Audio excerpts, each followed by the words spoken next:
Pemirsa khawatir diancam dan terjadi intervensi hukum, korban dan sejumlah saksi dalam kasus penganiayaan balita di Daycare Depok mengajukan perlindungan hukum ke LPSK. Sementara tersangka kini dalam kondisi sakit dan rencananya akan dibantarkan ke Rumah Sakit Polri Kramat Jati, Jakarta Timur. Mbak sehat, Mbak? Mbak Tata. Lembaga Perlindungan Saksi dan Korban siap memberikan perlindungan kepada saksi terkait kasus penganiayaan kepada anak berinisial MK yang dianiaya di tempat penitipan anak atau daycare di kawasan Depok, Jawa Barat.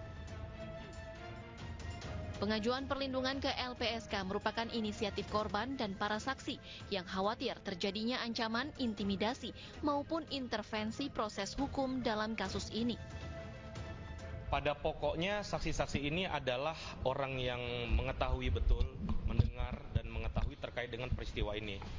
Terlebih kerjanya seperti apa belum bisa kita sampaikan karena sekarang proses hukum juga masih berjalan di Polres Metro. Baru saja teman-teman rekan media mungkin ketahui telah ditetapkan sebagai tersangka dan dilakukan penahanan, tapi ini proses masih berjalan sangat panjang, bahkan belum P21.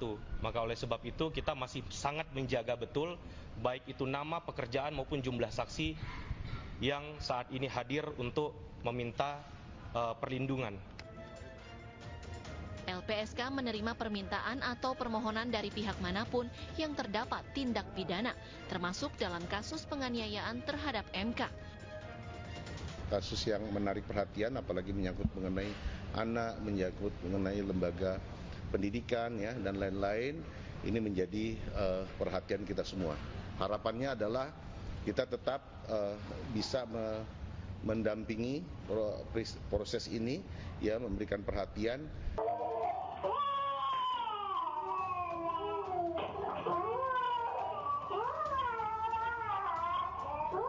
Sementara tersangka Meita Irianti, pemilik daycare sekaligus pelaku penganiayaan sejumlah balita di daycare miliknya, diketahui saat ditangkap sedang dalam keadaan kurang sehat dan tengah dalam kondisi hamil 4 bulan.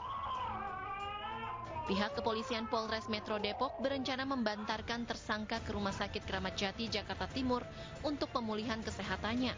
Meski dilakukan pembantaran, namun polisi menyebut proses hukum terhadap tindak pidana yang dilakukan tetap berjalan. Tapi keterangan awal sudah kita peroleh cukup untuk melanjutkan penyidikannya, dan saat ini tersangka dalam kondisi kurang sehat, kemungkinan besar akan kita bantarkan. Kalau pembantaran itu kan gini, misalnya masa penahanan 20 hari ya, penahanan pertama kan 20 hari. Kalau dia dibantarkannya di hari ketiga gitu ya. Berarti mulai dari dibantarkan itu sampai dengan dia kembali lagi ke tahanan, penahanannya berhenti. Bukan berarti tidak ditahan ya, maksudnya hitungannya berhenti. Jadi misalnya dia tahan 1, 2, 3, 4 gitu ya, masuk lagi hari keempat, penahanannya dilanjutkan hitungannya keempat, kelima. Jadi tidak mempengaruhi masa tahanan gitu kalau dibantarkan. Tetapi dia dibantarkannya harus di Kramat Jati, karena di Kramat Jati memang ada tempat khusus bagi para tersangka yang sakit, sehingga dia tidak juga kemana-mana dan dijaga oleh mereka. Polisi pun masih terus melakukan pemeriksaan terhadap sejumlah saksi dan penelusuran terkait kemungkinan adanya korban lain selain 2 korban yang sudah melapor ke polisi. Tim Liputan iNews melaporkan.